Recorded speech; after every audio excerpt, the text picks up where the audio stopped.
मूर्ख सेठ और भिखारी की कहानी। एक बड़े नगर में एक बहुत नामी और धनवान सेठ रहा करता था। उस सेठ के नाम की चर्चा हर कोई जगह थी। सेठ के हीरो का कारोबार देश के साथ विदेशों में भी खूब फल फूल रहा था। वह सेठ बहुत नामी सेठ था। क्योंकि वह कारोबार को कुशलतापूर्वक तरीके से चलाता था, इसलिए लोग उसके दिमाग की तारीफ किया करते थे। लेकिन लोगों को एक बात का तो पता ही नहीं था। लोग इस बात से अनजान थे कि उसके सफल कारोबार के पीछे उसके बेटे का हाथ था। उसका बेटा बहुत समझदार था। उसके सारे कारोबार उसका बेटा चला रहा था। असल में वह सेठ मूर्ख था। वह इतना बेवकूफ था कि उसको हीरो की असली परख ही नहीं थी। पर फिर भी वह सेठ अपने आप को बहुत ज्ञानी मानता था। उसका स्वभाव बड़ा जिद्दी था। बहुत बार ऐसा भी होता जब वह अपने बेटे की बात को अनदेखा कर देता था।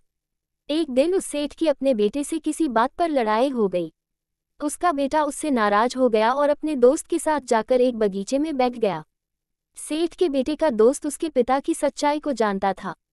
उसने सेठ के बेटे से उसकी उदासी का कारण पूछा तो उसने सारी बात अपने दोस्त को बता दी।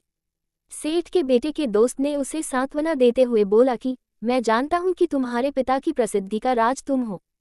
तुम्हारे पिता को सच झूठ के बीच का फर्क समझ में ही नहीं आता। आज तुम्हारे बिना वह कुछ भी नहीं है।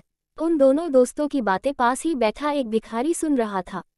उसने सेठ के बेटे की बातों को भांप लिया। एक दिन वह सेठ हर दिन की तरह अपने हीरे की दुकान पर बैठा था कि तभी अचानक एक ग्राहक उसकी दुकान पर आया। सेठ ने पूछा कि आइए बैठिए, बताया आपको क्या दिखाऊं। उस आदमी ने कहा, सेठ जी, मैं यहाँ जेवरात देखने नहीं आया हूँ, मैं तो यहाँ कुछ लेन देन के बदले में आया हूँ।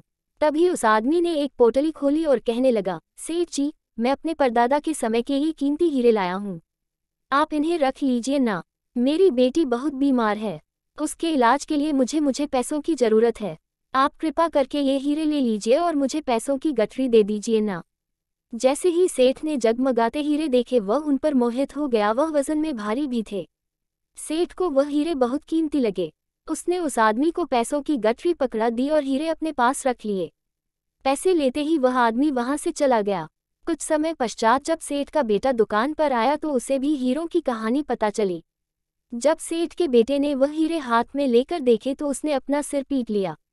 दरअसल वह हीरे असली नहीं नकली थे। इस वारदात को अंजाम देने वाला कोई और नहीं बल्कि वह भिखारी ही था। उस भिखारी ने सेठ को ठग लिया था। इस कहानी से हमें ये सीख मिलती है कि हमें कभी भी किसी पर भी आंख मूंद कर विश्वास नहीं करना चाहिए।